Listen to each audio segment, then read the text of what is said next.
بانی حضرت شیخ عبدالقادر جیلانی کی کوئی ایسی تصنیف بتائیں جو آپ کے نزدیک اوتھینٹک ہو، اور ساتھ ہی ایک اور دوست جاننا چاہتے ہیں کہ اللہ کی ذات اور صفات میں کوئی شریک نہیں، پھر بھی آپ غوث اعظم اور داتا کا لفظ استعمال کیوں کرتے ہیں؟ یہ صفات صرف اور صرف اللہ تعالیٰ کی ہیں۔ شیخ عبدالقادر جیلانی تصویر خاطرین حضرات، بات ہے کہ شیخ عبدالقادر جیلانی کی تصویر کے بارے میں آپ سے عرض کروں کہ بڑی مشکلوں سے جدہ میں ایک چمڑے کے اوپر حضرت کی ایک شبیہ بنی ہوئی، اور وہ تصویر موجود ہے، میں آج آپ کو دکھاؤں گا۔ اور اس تصویر کے بارے میں ہے کہ یہ واحد تصویر ہے جو شیخ عبدالقادر جیلانی کی ہے۔ اب مجھے بھی شبہ تھا کہ اصلی ہے کہ نہیں، مگر ان کے تذکرہ نفیس خواجہ بقا ابن بطول لکھتے ہیں کہ شیخ کے چہرے پہ ہر وقت مسکراہٹ رہتی تھی۔ میں نے اس تصویر کو دیکھا تو اس چہرے پہ مسکراہٹ تھی۔ پھر مجھے تسلی ہوئی کہ چاہے اسے کسی آرٹسٹ نے بنایا ہے اور چاہے اسے کسی نے کھینچا ہے، وہ تصویر اصلی ہے اور آج آپ کو دکھائی جائے گی۔ یہ وہ تصویر ہے جو شیخ عبدالقادر جیلانی کی ہے، اور یہ میرے نزدیک تو کافی سکہ بند اور کافی مستند ہے۔ سر یہی سر کہ آپ غوث اعظم اور داتا کا لفظ کیوں استعمال کرتے ہیں؟ یہ صفات صرف اللہ کی ہیں۔ داتا، دیکھو جی، پہلا لفظ ہے داتا۔ جیسے اللہ نے قرآن حکیم میں اپنے پیغمبر کو کہا کہ یہ رؤوف و رحیم ہے، تو جب اس نے رؤوف و رحیم کہا تو اس کا مطلب یہ نہیں تھا کہ ہی ہیز ریپلیسڈ می، تو اللہ رؤوف و رحیم ہے۔ تو جب قرآن میں فرمایا کہ یہ میرا پیغمبر جو ہے امت کی خیرخواہی پہ بڑا حریص ہے اور یہ بڑا رؤوف ہے، رحیم ہے، وہاں اللہ نے عبد الرؤوف یا عبد الرحیم کے لفظ استعمال نہیں کیے۔ تو ہر چیز کا ایک لیول اور پیڈسٹل ہوتا ہے، ہر چیز کی ایک بزرگی اور ایک عزت اور عظمت ہوتی ہے، اور اس کا ایک ایریا ہوتا ہے۔ اگر اللہ آسمانوں پہ رؤوف و رحیم ہے تو محمد رسول اللہ زمینوں پہ رؤوف و رحیم ہے۔ یہ خدا نے خود تخصیص کر دی ہے۔ جب ہم داتا کہتے ہیں تو یہ انتہائی کامن لفظ تھا انڈیا میں، جو بادشاہوں کے لیے استعمال ہوتا تھا، راجاؤں کے لیے استعمال ہوتا تھا، اور داتا کو ان داتا کہتے تھے۔ اور یہ ایک جملہ تھا کہ جو ڈیلی سپیچ میں استعمال ہوتا تھا کہ ان داتا یعنی روٹی دینے والا۔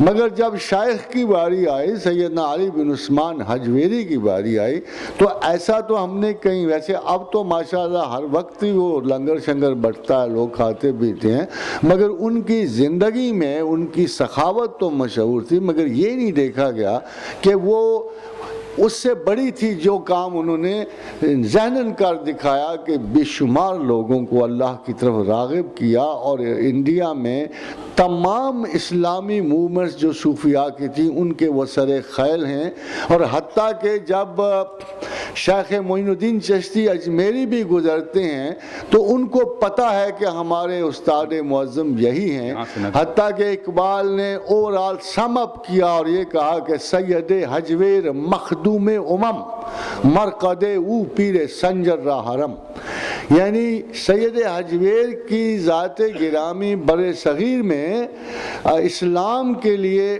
ایک انتہائی نمایاں حیثیت رکھتی ہے، اور اس پر کسی کو ڈاؤٹ نہیں ہے۔ ان کی علمی حیثیت کا یہ کمال ہے کہ وہ دنیا کی 32 لینگویجز میں ٹرانسلیٹڈ ہیں، اور یہ ایک کنفرمڈ رائٹ ہے کہ ایسٹ، مشرق اور مغرب میں اگر اسلامی تصوف پر کسی نے کسی کو کوٹ کرنا ہو تو وہ علی بن عثمان حجویری کو کرتا ہے۔ یہ چیز آپ حیران ہوں گے کہ یہ چیز شیخ عبدالقادر جیلانی کے ساتھ بھی موسوم نہیں، بلکہ مغرب میں اگر مقامات تصوف اور خیالات تصوف کی ایکسپلینیشن ہوتی ہے تو وہ سیدنا علی بن عثمان حجویری کے توسط سے ہوتی ہے، کیونکہ جتنا مارکڈلی اسلامی گہرائیوں کو، ڈیپتھ کو، فکر کو حضرت سید حجویر نے انالائز کیا ہے، اتنا کسی اور صوفی نے نہیں کیا۔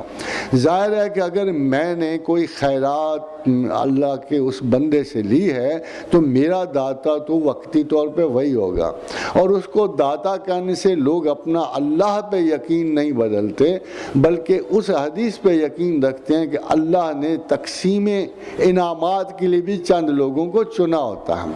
اور جیسے اللہ کے رسول نے فرمایا کہ واللہ موتی وانا قاسم، عطا کرنے والا سب کا اللہ ہے مگر بانٹنے والے رسول اللہ ہیں. اور جب رسول اللہ صلی اللہ علیہ وسلم، یہ بخاری کی حدیث ہے، کامن نہیں ہے، جب رسول اللہ نے تقسیم کی تو پھر ان لوگوں کے نصیب میں بانٹ آئی. پھر انہوں نے لوگوں پہ جو تقسیم کیا اس کے افزانے میں ایک لفظ لوگوں نے واپس کر دیا کہ یہ بھی داتا کے رنگ میں رنگے ہوئے داتا ہی ہیں. مگر جو دوسرا لفظ ہے غوث اعظم کا، یہ ٹائٹل نہیں ہے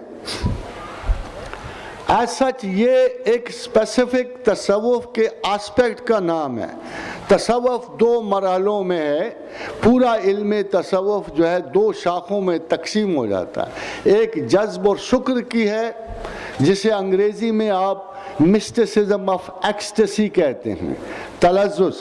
اور دوسرا جو ہے یہ اصحاب صحو ہیں اور ان کو ہم مسٹکس آف سوبرائٹی کہتے ہیں. تو یہ دو لفظ ہیں، سوبرائٹی اور ایکسٹسی، ان میں تصوف تقسیم ہوتا ہے. اور ہمارے ہاں اس کی لینگویج ہے صحو اور شکر. جو شکر کی منازل طے کرتا ہے وہ غواص ہوتے ہیں اور جو ان میں سب سے بڑا شیخ ہوتا ہے وہ غوث اعظم کہلاتا ہے. تو یہ کیفیتوں سے گزرنے کا نام ہے. جو دوسری طرف سے جاتے ہیں وہ دو حصوں میں پھر تقسیم ہو جاتے ہیں. وہ اقطاب عالم کہلاتے ہیں، یعنی سب سے بڑے ٹیچر. ان میں جو ٹیچنگ کی طرف جاتا ہے، جو کتب جاتا ہے، اس کو مجدد بھی کہتے ہیں اور اسے کتب ارشاد بھی کہتے ہیں. تو یہ ان میں تقسیم ہو جاتی ہے. غوث کی طرف وہ لوگ جاتے ہیں، غوث کہلاتے ہیں جو شکر اور جذب کو جاتے ہیں اور جن کا واسطہ جو ہے لبڈو سے پڑتا ہے، ذہن کی ان کیفیات سے جیسے خوف ہے، انفاق ہے، جیسے سائیکوسس ہے، نیوروسس ہے. وہ ذہنی کیفیتوں کو ماسٹر کر کے نکلتے ہیں تو ان کو ہم غوث کہتے ہیں.